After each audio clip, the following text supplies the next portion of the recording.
Neka sretanja skora, Slavka Daković.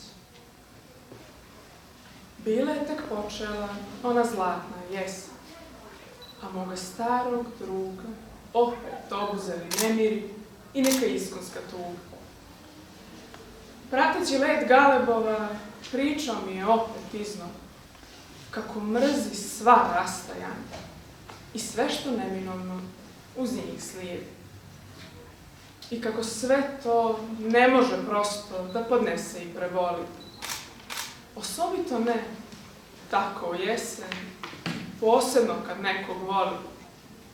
Kad te samo po sebi obuzima neko čudno melanholično stanje i kako život udesi da baš tada odeš nekud ili da nekom dragom izgubiš svaki trag.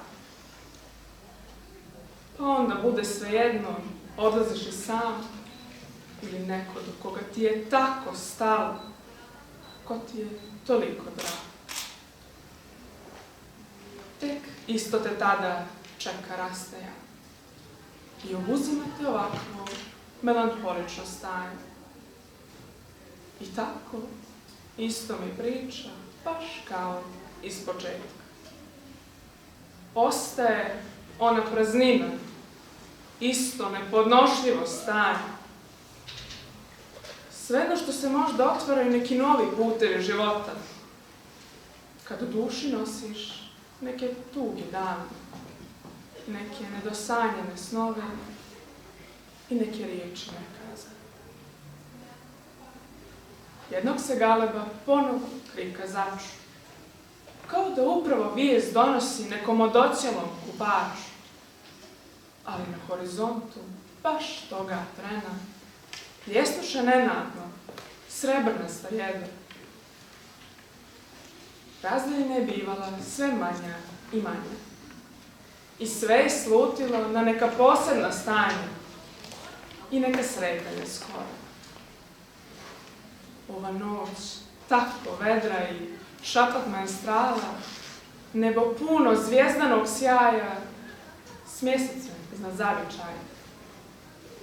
Sve je to, prijatelju, daleko od očaja. Ne znaš ti, kažem, šta te još može sresti, galeb često krikom i radosna govijesti. Ova zlatna jesen nije za neke sjete, nije za rastajanje, već za te neko srete.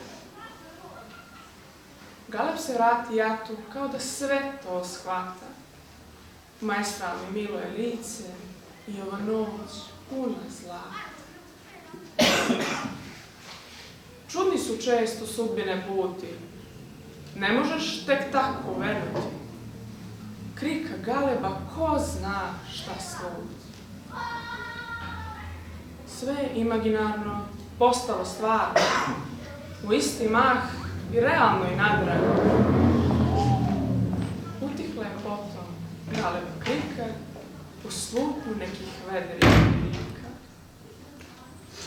Obasjaše na zvijezdane niti u poeziju što će se sliti. Galeba krika opet se javi, novo nadahnuće da proslavi. U duši te nada sad grije i rađa iskre poezije. Galebovo lagano krilo dvije obale premostilo.